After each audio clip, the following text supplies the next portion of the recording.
Good evening. And this is your servant and Senator Carla J, welcoming you to another segment of On Point, my bi-weekly radio show that is heard every other Tuesday from 6 p.m. to 6:30 p.m. right here on WSTA 1340 a.m., the People's Station.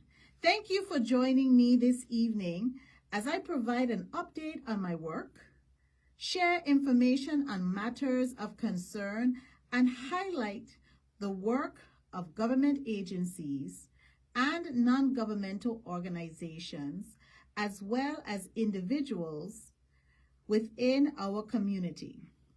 Tonight, our special guest is Mr.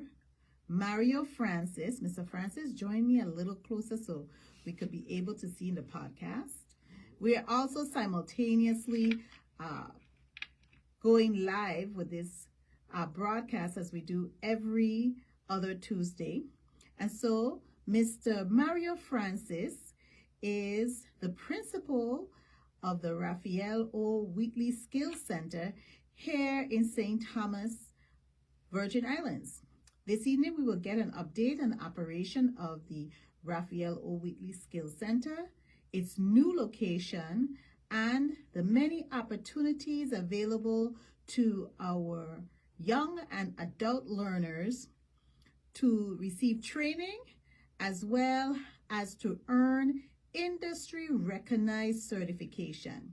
But before we allow Mr. Francis to tell us all that they have to offer there, I want to really note that yesterday we observed Labor Day. Where would our community be without working men and women providing a variety of services throughout the government and private sectors? In every job, training is required, is an opportunity, is available to work and provide services, critical services. This can be traditional work as an employee or working for yourself as a local entrepreneur. Tonight, we salute all the hard-working men and women who positively, day in and day out, contribute to our workforce in this territory. Additionally, September is National Literacy Month. See, that's why we have an educator here with us tonight. Literacy is our ability to read, write, and comprehend. Literacy is the foundation of every living thing we do. It is the tool used by children, women, men to learn a trade or a skill or anything that interests them.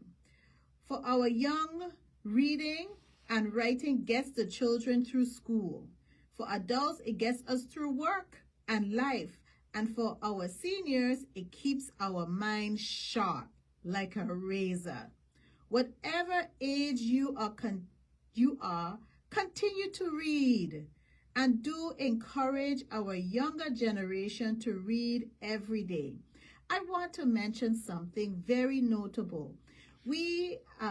Last week, we had Mr. Lionel Selwood Jr., who was nominated to the Virgin Islands Water and Power Authority Board. He is an exceptional young person. And one of the things he noted that helped propel him was his grandmother reading. He said he would remember his grandmother opening up a book after she finished working, cleaning schools in the evening and reading. And so that helped him to develop a love of reading. And he's exceptional. He is an engineer. He worked on power plants, building also solar backup batteries, storage batteries. So reading is very critical. So parents, our young people learn by example. So set a good example and open a book and read, or even use your tablet and read. Now, this is for a solemn moment. On Friday, family, friends, and members of the Joseph Action Committee will be attending the service for one of my good friend and supporter and my church brother, former church brother, the late Jeremiah Jerry Lynch, an exceptional friend and a very special friend who provided support and encouragement for me and my whole entire team during our needs, and he was a great advisor as well. To his children, Jakil and Taifa, Tai, and grandson, Jamer, Jerry left you with a strong legacy of faith in our God and well-doing. I am forever thankful for Jerry's guidance, discernment, wisdom, support, and expressions of God's love. I would like to just pause for a brief moment in memory of my good friend, my very good special friend, Jeremiah Jerry Lynch. Thank you for that. I will definitely miss him. I can't say enough accolades about him. His smile spoke volumes every time you saw him. He's always cheerful, always encouraging, and that's a very special friend who never asks anything in return. I give God a thanks for him, give God a thanks for his family, and I ask our God to continue to comfort and give us peace as we mourn his loss. What a real bright light he was. Now switching to legislative matters. Today in Legislative Matters, the Committee on Budget Appropriations and Finance, chaired by the Honorable Donna Fred Gregory, received testimony from the Governor's financial team headed by Director of Management and Budget, Ms. Jennifer O'Neill. This was really to close out the proposed fiscal year 2024 executive budget. Now I want you to pay special attention to these numbers as I call them out. Ms. O'Neill represented that the fiscal year 2024 projected budget for the general fund initially proposed at $969,086,891 is reduced by $26,400,530, which brings it to $942,686,361. That's just from the general fund. This amount is in addition, so we're going to add this amount and then we're going to get a big round figure of the overall budget. In addition to that, you have $84,386,078 for other appropriated funds. Then we have $35,217,548 in other non-appropriated funds, and $344,913,897 for non-disaster related federal funds, which brings the total proposed fiscal year budget for 2024, and listen keenly to this number, $1,397,203,884. Now let me just spell that, just say it all out. So that's $1,397,207,884. So we have monies here, but we have to look at our collections. Our collections are not looking that good. And so the question is always, we know people are getting raises. Are we going to be able to sustain them? Because what we have really is an economy that is based on a lot of these federal recovery projects. and we have to look at what money we are able to generate locally outside of that, because once these federal projects are completed and the federal money is no longer there, which was from the hurricanes, we're going to be back into a situation where we may be strapped for money. Maybe, but we have to remain hopeful and prayerful. Tomorrow, the committee will again hear from Ms. O'Neill relative to justifying budget transfer requests from several departments, and these departments include Department of Planning and Natural Resources, Human Resources, Health, Public Works, Labor, Property Procurement, Education, Justice, and the Office of Management and Budget. Remember, the 34th legislature passed a line itemized fiscal year 2023 budget. So these transfers are shifting funds from each agencies within their budget line itemized category. So we're not moving money from any other category, but we're just moving it from any other department or looking at any other funding source is within those line itemized budget categories. So with all that said, it is very important that we as a people keep our fingers on the pulse of the finances, because that's how we are able to operate and do the work that is required. Now, to my very special guest, Mr. Mario Francis. Mr. Francis, welcome. I really want to thank you for joining me this evening for On Point. And so you can please say good evening to our listening audience.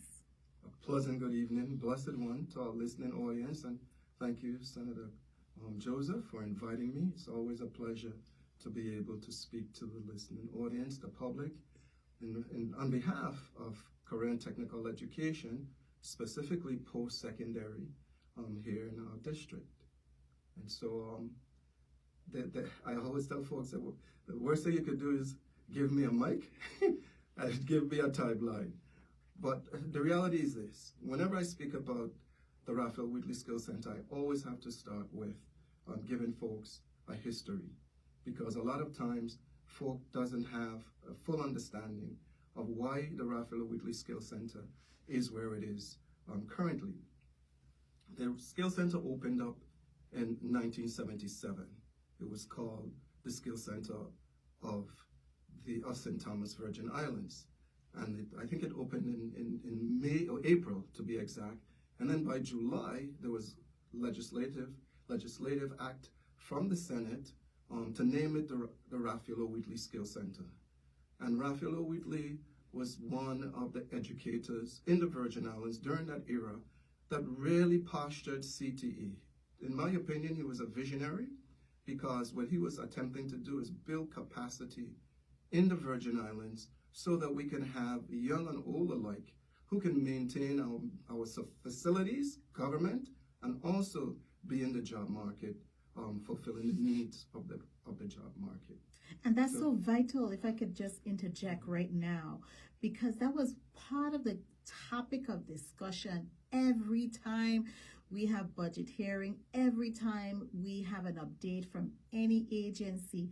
They mentioned that they do not have sufficient capacity to carry out the work. We don't have enough people in the workforce to actually carry the load that we need. They even mentioned today ODR, our director, Mrs.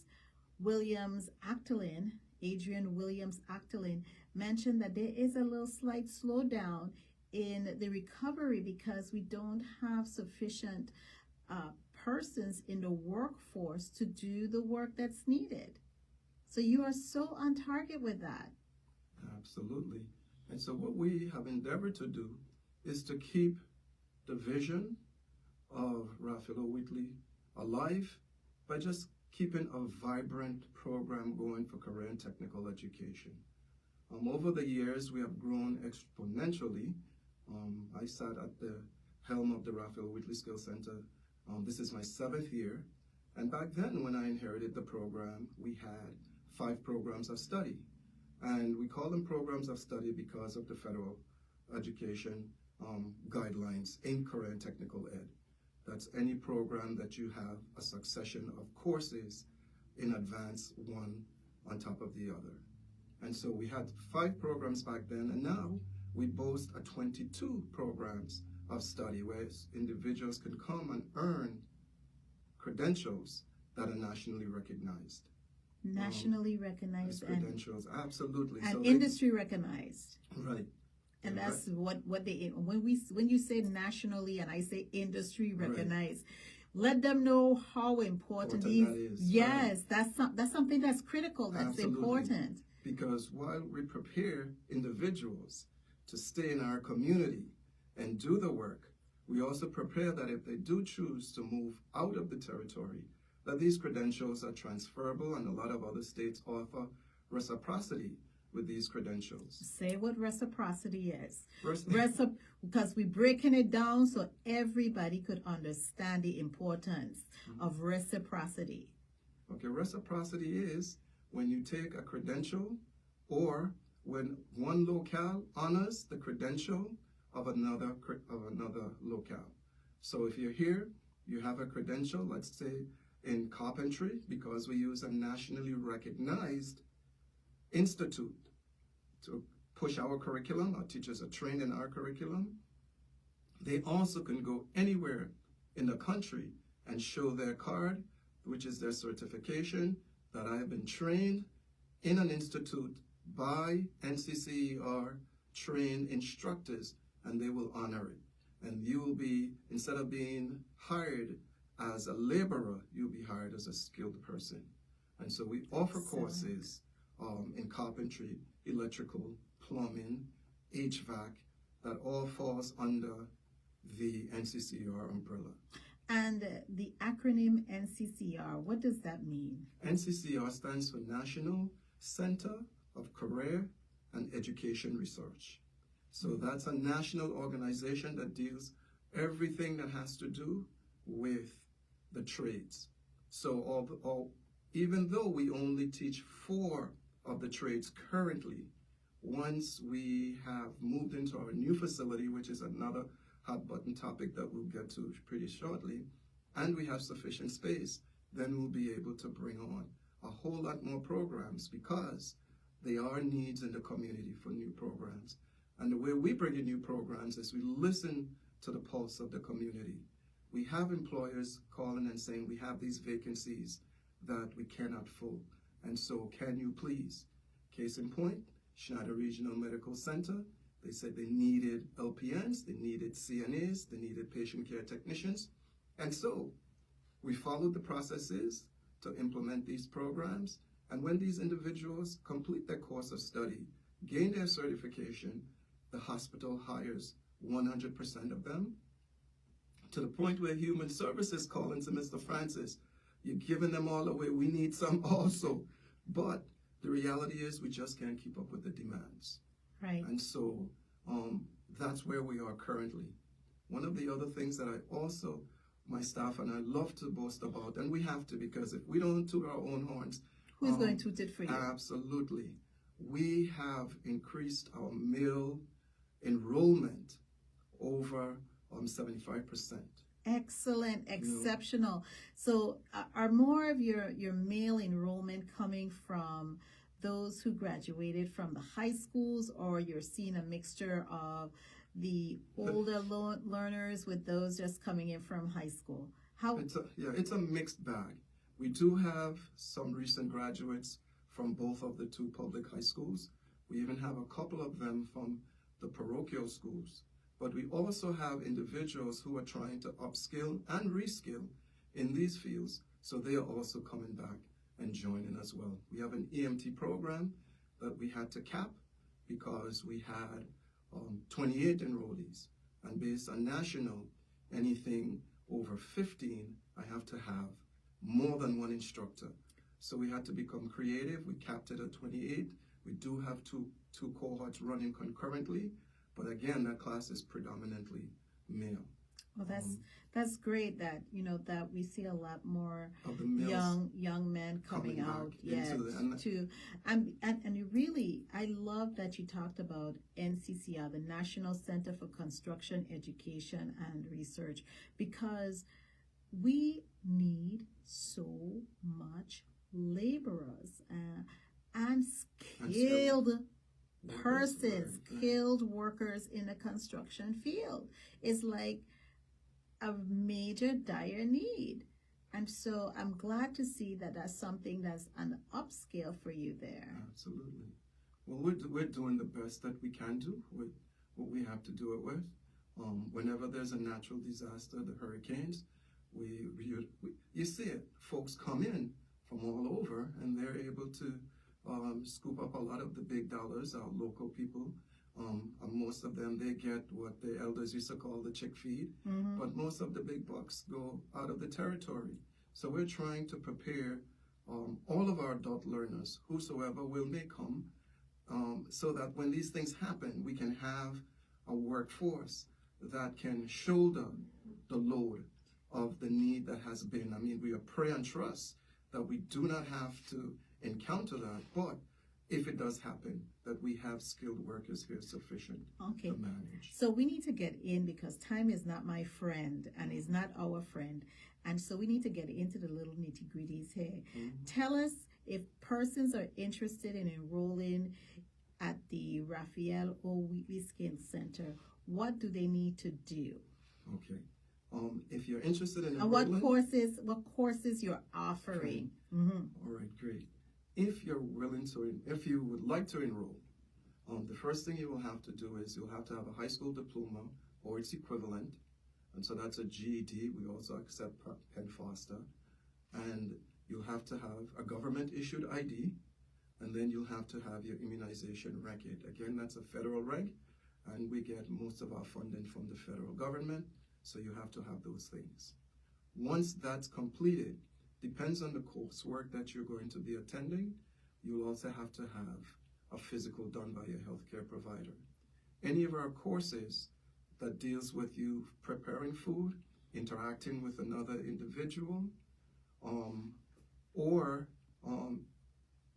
interacting with another individual, you have to have that physical.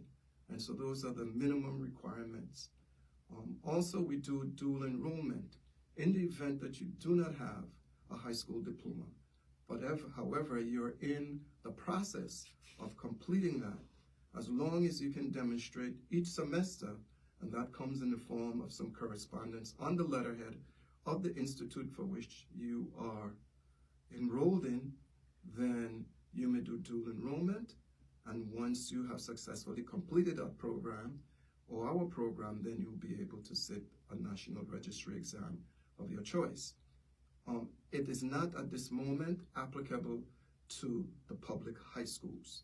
Okay. It is mainly for individuals who have dropped out or stopped out of school and would like to pursue post-secondary career and technical ed, then they will be able to participate in a dual enrollment program. And is there conversations with, because I'm going to ask that question, conversations with the superintendent to actually do the dual enrollment for high school students?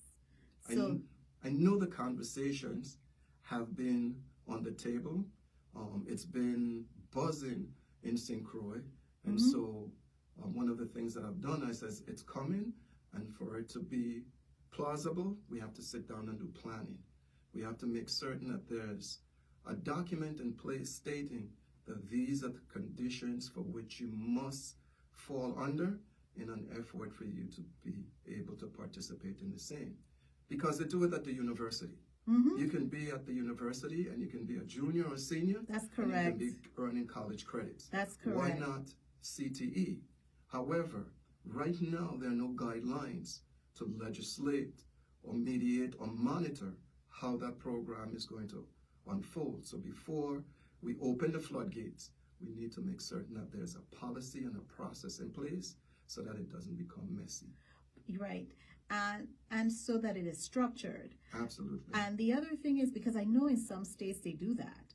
They do that, I think it is either North Carolina, couple of a states. couple of other states. It's yes. not a novel idea at all. Yeah, it's not anything new, when we Right. wouldn't be reinventing the wheel. Right. But that would be very... I think it's on its way. I think it would be a very practical way and really strategic and innovative to infuse it now, especially knowing that we have such a lack of capacity in certain areas, so that we could start to, Right. ramp up and churn out people who are skilled. Now, let me ask you about the courses. What courses do you What offer? courses do we have? Mhm. And just before I jump into the courses, we started that as it is part of the Raphael Wheatley Skill Center School Improvement Plan to vertically align the curriculums between the high schools and post-secondary, so that when students graduate from high school, there's an easier transition into the post-secondary program, or even where they don't have to duplicate some of the studies.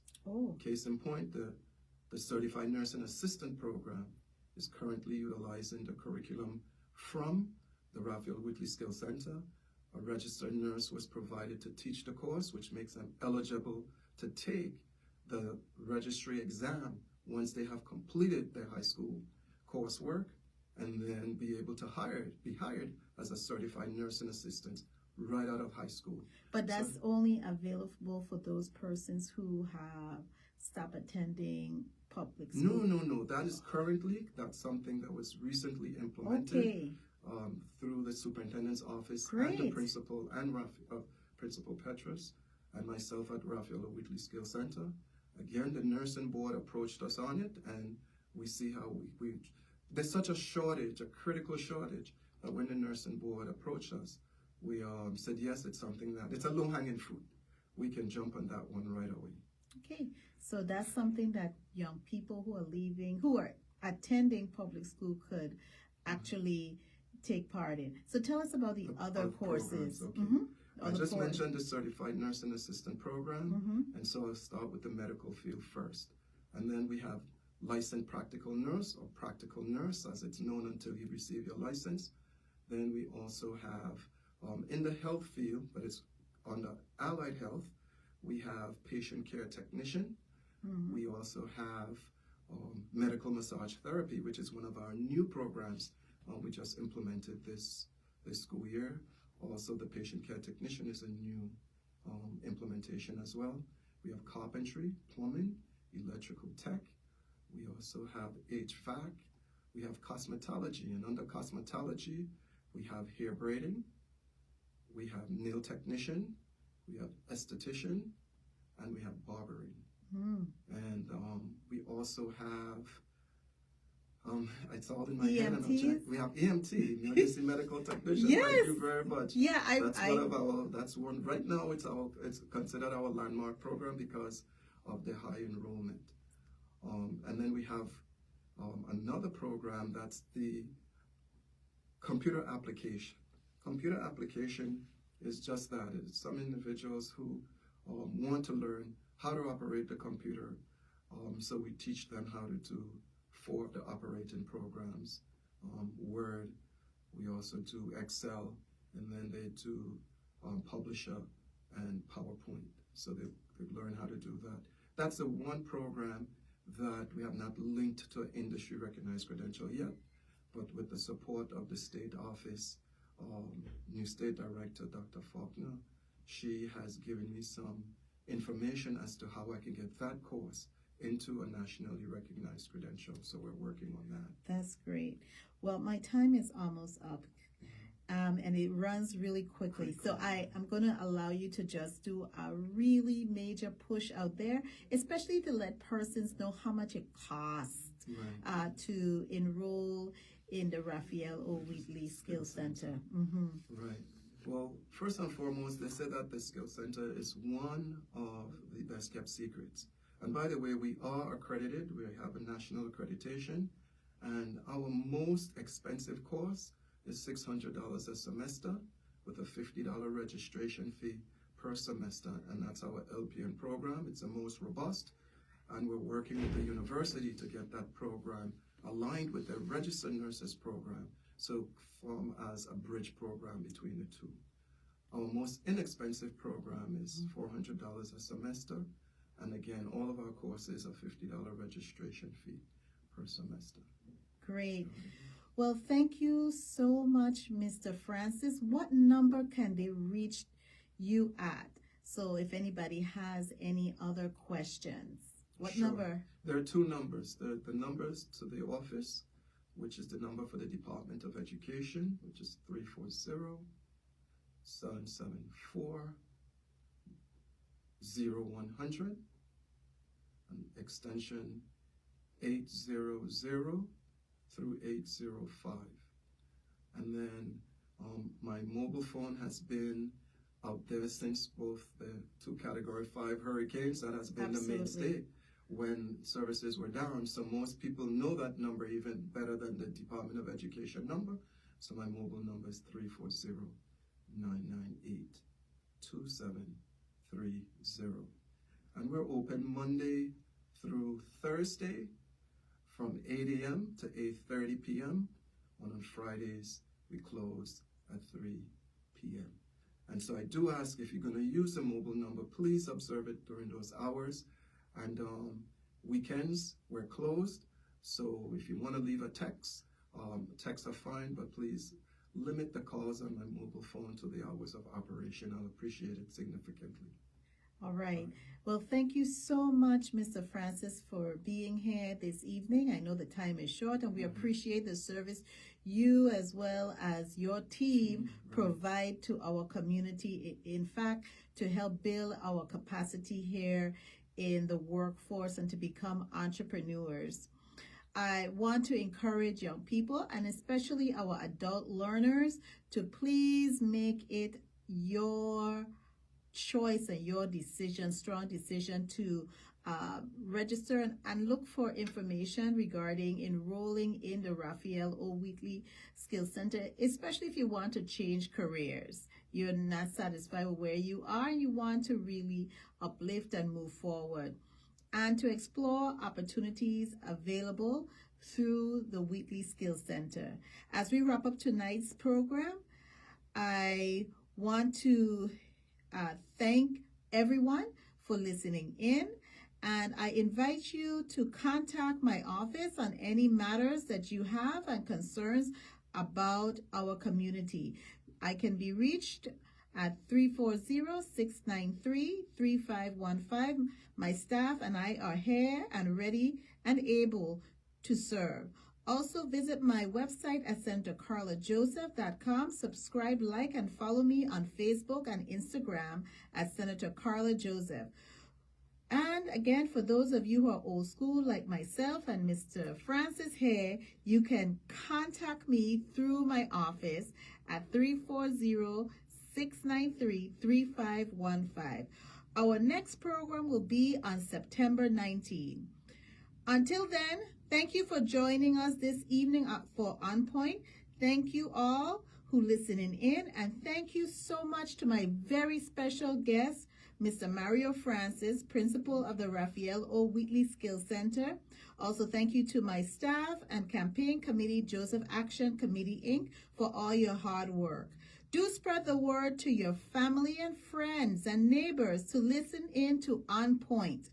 On Point can be heard here on the People's Station, WSDA Radio, 1340 AM on the radio dial every other Tuesday from 6 to 6:30 p.m. Together, let's stay on point, Virgin Islands. God bless and good evening. Good evening, everyone.